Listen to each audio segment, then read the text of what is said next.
할렐루야.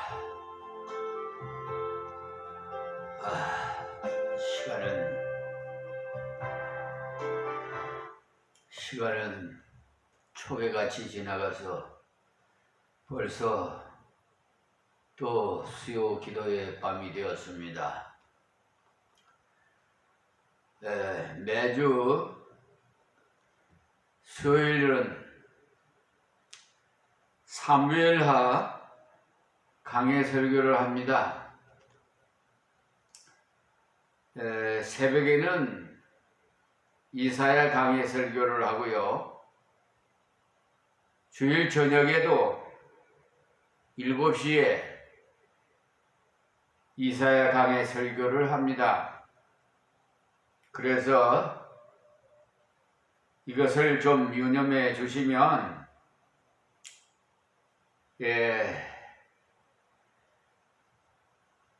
은혜가 될 것입니다. 계속해서 한 절도 빠뜨리지 않고 성경 66권을 한 절 한 절 다 풀어서 여러분들이 이해가 가고 은혜가 되도록 말씀을 증거하기 때문에 귀 있는 자는 다 들으면 성경의 맥과 줄기가 쫙 나타나면서 창세기부터 계시록까지요. 이렇게 교회의 역사도 세계 역사까지도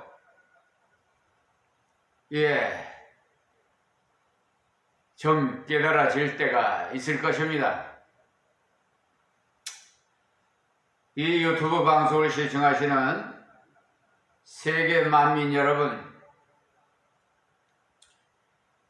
또 여러분에게 인사드립니다. 샬롬. 오늘은 조금 전에 말씀드린 대로 지난주에 말씀드렸습니다마는 사무엘하 16장으로 넘어가서요. 1절에서 23절까지 말씀을 봉독해 드리겠습니다.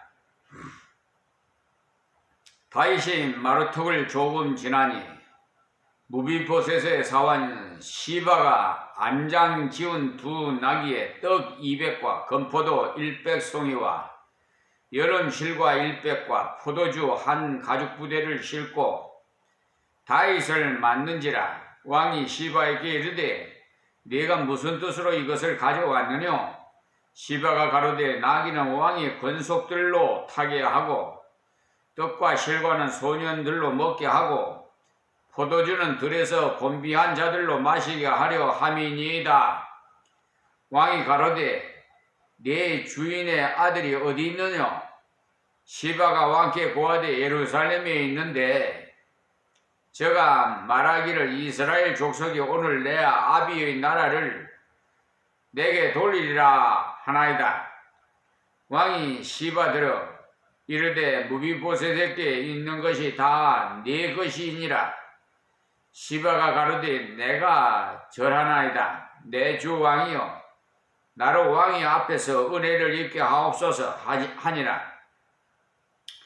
다윗 왕이 바후림에 이르매 거기서 사울의 집 족속 하나가 나오니 게라의 아들이요 이름은 시므이라. 저가 나오면서 연하여 저주하고 또 다윗과 다윗 왕의 모든 신복을 향하여 돌을 던지니 그때 모든 백성과 용사들은 다 왕의 좌우에 있었더라. 시므이가 저주하는 가운데 이와 같이 말하니라. 피를 흘린 자여 비루한 자여 가거라. 사울의 족속의 모든 피를 여호와께서 내게로 돌리셨도다.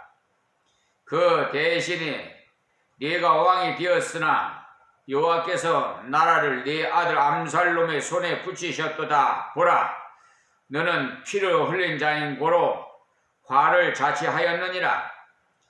수르야의 아들 아비새가 왕께 여짜오되 이 죽은 개가 어찌 내 주 왕을 저주하리까? 청컨대 나로 건너가서 저 머리를 베게 하소서. 왕이 가로되 수르야의 아들들아, 내가 너희와 무슨 상관이 있느냐? 저가 저주하는 것을 여호와께서 저에게 다윗을 저주하라 하심이니 네가 어찌 그리하였느냐 할 자가 누구겠느냐? 하고 또 아비새와 모든 신복에게 이르되 내 몸에서 난 아들도 내 생명을 해하려 하거든 하물며 이 베냐민 사람이랴. 여호와께서 저에게 명하신 것이니 저로 저주하게 버려두라. 혹시 여호와께서 나의 원통함을 감찰라 하시리니 오늘날 그 저주 까닭에 선으로 내게 갚아 주시리라 하고 다윗과 그 종자들이 길을 갈 때 시므이는 산비탈로 따라가면서 저주하고 저를 향하여 돌을 던지며 티끌로 날리더라. 왕과 그와 함께 있는 백성들이 다 곤비하여 한 곳을 이르러 거기에 쉬니라. 암살롬과 모든 이스라엘 백성들이 예루살렘에 이르고 아비도빌도 저와 함께 이른지라. 다윗의 친구 아렉 사람 후세가 암살롬에게 나아올 때에 저에게 말하기를 왕이여 만세하니 암살롬이 후세에게 이르되 이것이 네가 친구를 후대하는 것이냐? 네가 어찌하여 네 친구와 함께 가지 아니하였느냐? 후세가 암살롬에게 이르되 그렇지 아니하니이다. 내가 여호와와 이 백성 모든 이스라엘이 택한 자에게 속하여 그와 함께 거할 것이니이다. 또 내가 이제 누구를 섬기리까? 그 아들이 아니니까 내가 전에 왕의 아버지를 섬긴 것 같이 왕을 섬기리이다 하니라. 암살롬이 아비도빌에게 이르되 너는 어떻게 행할 모략을 우리에게 가르치라.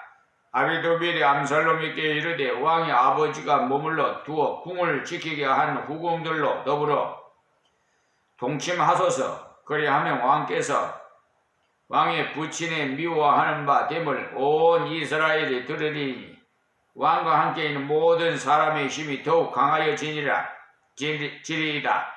이에 사람들이 암살롬을 위하여 지붕에 장막을 치니 암살롬은 이스라엘의 무리와 눈앞에서 그 부친의 후궁들로 더불어 동침하니라. 그때 아비도빌이 베푸는 모략을 하나님께 물어받은 말씀과 일반이라. 저희 모든 모략은 다윗에게나 암살롬에게나 이와 같더라. 아멘. 사무엘하 16장 1절에서 23절 말씀을 봉독에 올렸습니다. 오늘 묵상한 이 16장은 다윗이 피난 가는 도중에 당하던 일들을 기록하고 있어요. 다윗은 이스라엘 왕 되기 전에 사울에게 쫓겨다니는 피난 생활을 경험했습니다. 오늘 본문은 다윗의 나이가 상당히 많아진 말년께 자기 아들 암살롬의 반역을 피하여서 쫓겨가는 피난의 생애를 이렇게 기록한 것입니다. 그래서 제목을 붙인다면 평범하게 다윗의 피난길이라고 붙여봅니다.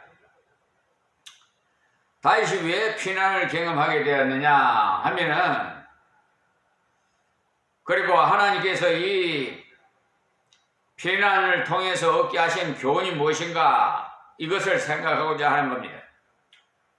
우리가 말씀을 받을 때 항상 겸비하고 좀 귀를 기울이고 말씀을 한 말씀을 들을 때 10마디가 깨달아지는 그런 은혜를 하나님 앞에 구하십시오.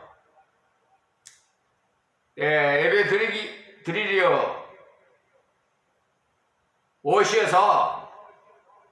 미리 오셔서 오늘 하나님께서 세운 선지자를 통해서 말씀을 들을 때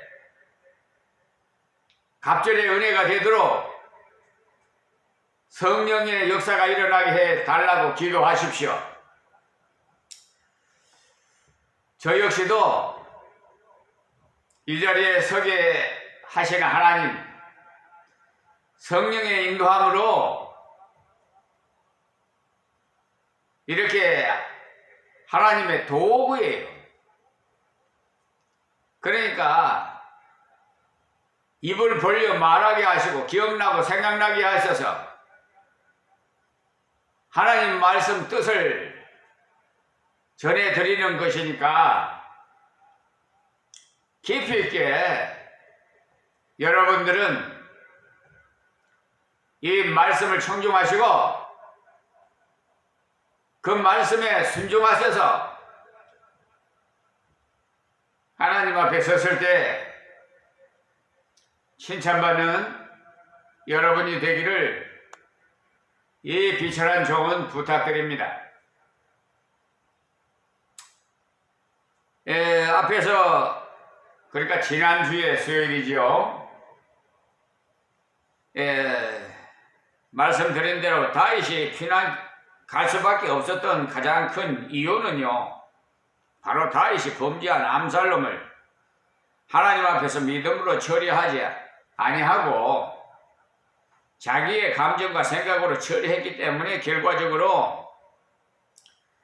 철저하게 처리하지 못한 죄에 더욱 말려들어서 피난살이로 쫓겨가는 신세까지 되었어요. 그러니까 어떻게 해야 되겠어요? 하나님 말씀대로 순종해야 되겠죠? 순종하지 않으니까 자기가 하나님이 되고 자기 생각과 자기 판단으로 어물쩍하게 그냥 암살롬을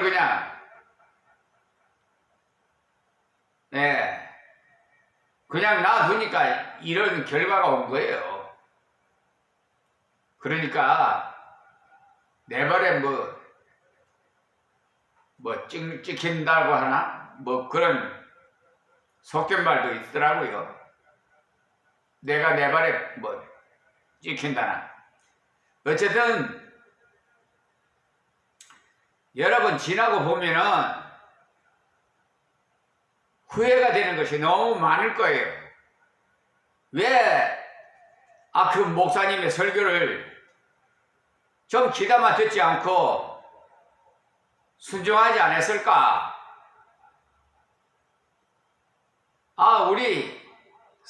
우리 함께 우리 교회에서 섬겼던 형제님은요, 있을 때는 몰랐는데 저 사정이 있어가지고 부인 때문에 저 청평으로 갔어요. 그런데 카톡에 문자가 오기를 있을 때는 잘 몰랐는데 여기 와서 생활하다 보니까 이제 목사님의 그 말씀하신 것이 새록새록 기억나게 해주셔서 너무나도 감사하다고, 참 과분한 좋은 소식을 전해왔어요. 그거 다 일일이 말씀을 못 드리겠습니다만, 어쨌든 그 형제님은 부인이 건강이 좀 두 부부가 다 그래요. 그래서 제가 새벽에 기도합니다. 우리 형제님 부부 좀 치료해 달라고. 또 우리 임마누엘 교회 성기다가 가신 분도 또 요양받고 또 집에서 움직이지 못하고 생활하시는 분들, 연세가 많으신 분들은 그렇잖아요. 예. 그러니까 요양 중에 있는 모든 분들에게도 다 기도하고 있습니다. 성령님께서 기도하게 하시니까요. 내 의지로 기도하는 거 아니에요. 예. 여러분, 기도가 항상 성령의 인도함으로 기도해야지, 자기 생각대로 기도하면 그것은 하나님 앞에 좀 응답이 좀 안 될 수도 있어요. 그건 좀 참고하시고요. 우리가 이 죄를 일찍이 끊어 치리하지 못하면 그 죄가 나를 지배해서 된다는 사실을 여러분 기억하십시오. 일찍부터 다윗이 범죄한 암살롬을 올바르게 처리했더라면 이와 같은 반역을 피해서 쫓겨가는 이 어려움은 당하지 않았을 것 아닙니까? 그러니까 여러분이 어려움이 당했다고 당한 일이 있으면 분명히 회개해야 하세요. 자신을 한번 하나님 말씀의 거울로 비춰보시고요. 내가 뭐 때문에 이런 어려움이 생겼는가? 다 원인이 있어요. 내가 하나님 말씀에 순종하지 않았기 때문에. 또 한 가지는 하나님께서 아주 귀하게 크게 쓰시려고 연단하시는 그런 때가 있어요. 아주 어렵게 그냥. 여러분 군대 가면은 유격훈련이라고 합니다. 아주 그냥 특수훈련함. 그게 왜 시키는 줄 압니까? 아주 강한 군대를 만들기 위해서. 그 훈련 한번 받아보면요, 받을 때는 괴롭지만은 받고 나면은 무서운 거예요, 없어요. 담대해져요. 최전방에서 근무를 했는데요, 금음날 뭐가 부시럭하더라고. 여러분, 보초서 올 때 뭐가 이렇게 부시럭 소리만 나도 귀가 그냥 온몸에 그 솜털이 다 바싹 서요. 그래서 한 번은 그 해변가에서 근무한 일이 있었는데, 바다에서 보드를 타고 밤중에 간첩이 침입하는 것 같아요. 그래서 그냥 사격을 그냥 막 했더니 비상이 걸려가지고 사방에서 그냥 헤드라이트 비치고 그런데, 나중에 보니까 소나무가 둥지채 부러져가지고 바다에 밀려가지고 그럼 백사장으로 밀려오는 거예요. 온 거예요. 예. 어쨌든 하나님께서 정금같이 쓰시려고 연단 훈련을 시키는 겁니다. 그렇지 않은 경우는 내가 하나님 말씀에 순종하지 않아서, 그러니까 내 탓이에요. 이 다윗이 하나님 말씀대로만 순종했더라면 이런 어려움 안 나겠잖아요. 그러므로 하나님이 뜻대로 하지 않고 인간적인 육정의 그런 생각으로 적당하게 죄를 감싸줌으로써 결과적으로 더 반역을 일으켜서 피신해서 도망가는 국가적인 재난을 당하는 자리에 이르게 된 것입니다. 그러나 이와 같은 피난 생활 속에서도 하나님께서 다윗에게 긍휼을 베풀어 주셨어요. 이 기회를 통해서 오히려 많은 것을 얻는 은혜의 체험을 하게 하셨어요. 어떤 의미로 말하면 역경과 고난을 통해서 믿음의 시련을 통해서 값진 것을 얻게 만들어 주신 거예요. 그러므로 이러한 어려움들을 믿음으로 감수해 나갈 때 하나님께로부터 오는 큰 은혜를 힘입는 계기가 되는 것입니다.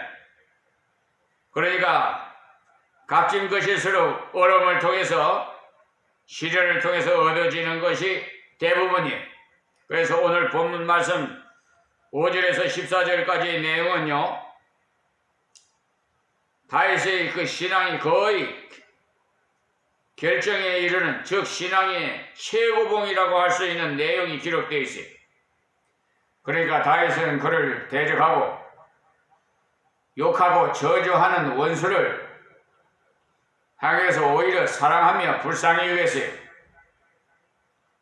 예수님이 그랬잖아요. 원수를 사랑하라고. 그래서 그를 저주하는 자같이 그도 저주했다면 다윗은 실패했을 것이나 오히려 저주하는 자를 저주하지 않고 하나님께 맡기고 하나님께 나갔기 때문에 이 어려움을 통해서 큰 은혜를 체험하게 됐습니다. 그래서 원수는 하나님께서 갚아주신다고 말씀하셨잖아요. 내가 하려고 하면 오히려 나한테 돌아와요. 좀 유념하시기 바랍니다. 먼저 1절에서 4절까지의 내용은 다윗이 어려움을 당한 처지에서 아부하는 자를 바로 식별하지 못해서 경솔한 행동을 하는 기록이 말씀이에요. 그러니까 같은 역경일 때라도 전반부에서는 실패, 그리고 후반부에는 승리, 이러한 실패와 승리가 교차하는 것을 하나님께서는 그대로 꾸밈없이 기록해 두셨어요. 다윗을 높일 목적이라면 1절에서 4절까지 삭제해버리고 5절에서 14절까지 그 다윗의 승리만을 기록해 둠으로써 후세의 위대한 신앙가로서 청중받도록 할 것입니다마는 하나님 그렇게 하지 않아요. 왜냐하면 만약에 다윗의 승리만 기록했다면 후세에 읽는 자들 중에 어떤 이는 다윗 같은 훌륭하고 완전한 분은 나 같은 부족한 사람과는 거리가 먼, 그러니까 상관없는 분이라면서 낙심만 하기 때문에 그래요.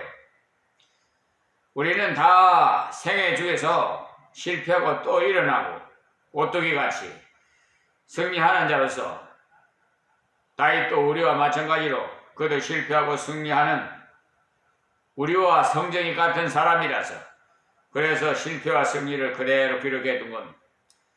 다윗도 하나님을 의지하지 않으면 실패하면서 하나님을 의지하면 승리하는 우리와 똑같은 일반의 사람인 것입니다. 우리들도 하나님의 은혜로 바로 서면은 다윗의 승리의 생활을 우리는 맛볼 수가 있어요. 우리도 깨어있지 않으면 다윗이 실패한 것처럼 실패한다는 것을 가르쳐주기 위해서 하나님께서 기록해 두셨습니다. 먼저 1절에서 4절 내용을 보면요, 다윗이 어려운 처지에 있을 때 떡과 건포도, 여름 과실과 포도주 등의 많은 선물을 갖고 찾아와서 재난으로 비참하게 된 왕을 위로하고 동정하는 척 하는데 그만 소가 고맙게 여기면서 자기 주인 무비보셋을 중상하고 모략하는 무비보셋의 종 시바와 그 진실성의 여부도 확실해 보지도 않고 그대로 그의 그 송사를 받아들임으로써 경솔한 행동을 하게 된 것입니다. 다윗은 약할지라도 그 도움의 손길을 바로 분별하고자 하나님께 기도하고 시바의 동정을 살피지 않으니까 거짓말에 속아서 무비보셋의 그 재산을 시바가 차지하게 했지요. 나중에 거짓말이 바뀌어졌으나 완전히 고쳐지는 못했어요. 그 사실을 볼 때 사람은 역경 때에 이런 류의 사람들, 이런 사람들이 있다 이 말이에요.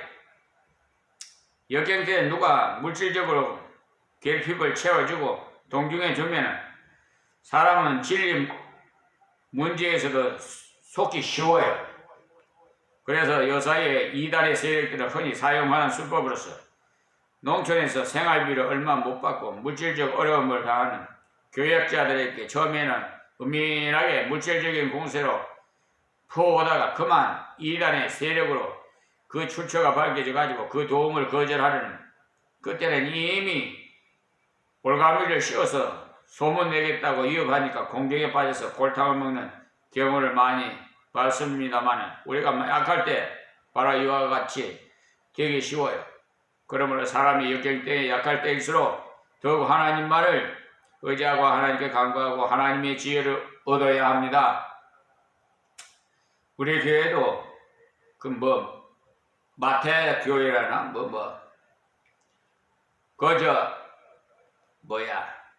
신천지 말이에요. 신천지에서 보내오는 그 인천의 소재지인데 계속해서 보내와요. 참 그런 돈 어려운 이웃에게는 좀 돌봐주면 얼마나 좋겠어요? 이만희 지가 교주가 돼가지고 아유 그런 자를 따르는 추종자들이 참 불쌍해요. 그게 왜 그런 줄 압니까?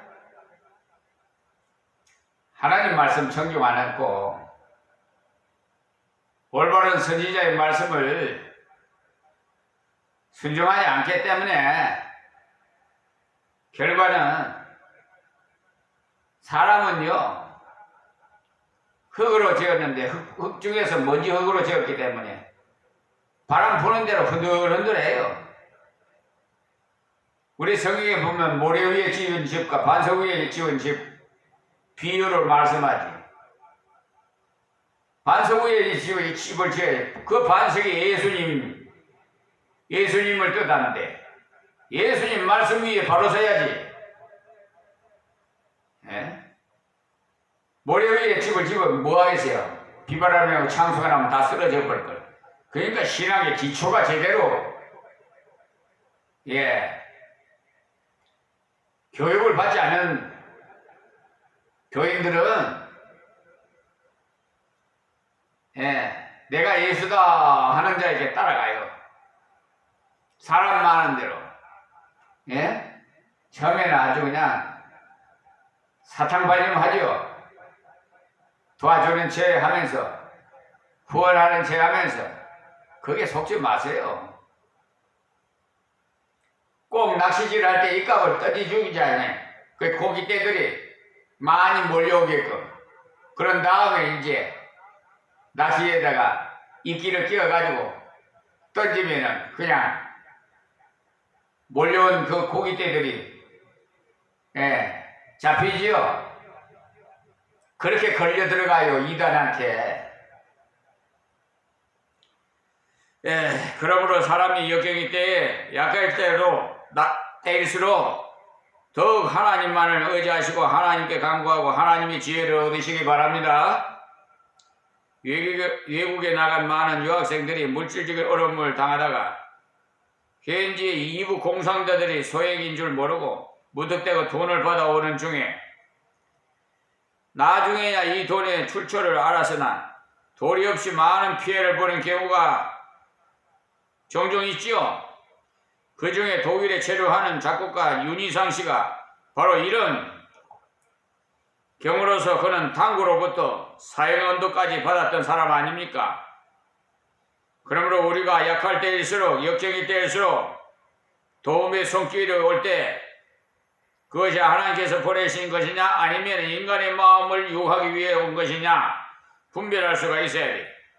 우리가 사람의 도움을 받는 것이 잘못은 아니지만 그것이 하나님께서 그를 통해서 주신 도움이냐 아니면 인간의 유혹이냐 깨달아야 합니다. 어느 목사님이 말하기를 어느 교인이 이 목사님을 참 잘 도와주는데 이 사람의 신앙이 신신학인데 어쩌면 좋으냐고 합디다마는 아무리 잘 도와주더라도 진리에 어긋나는 사람은 결국 하나님의 일을 할 수 없어요.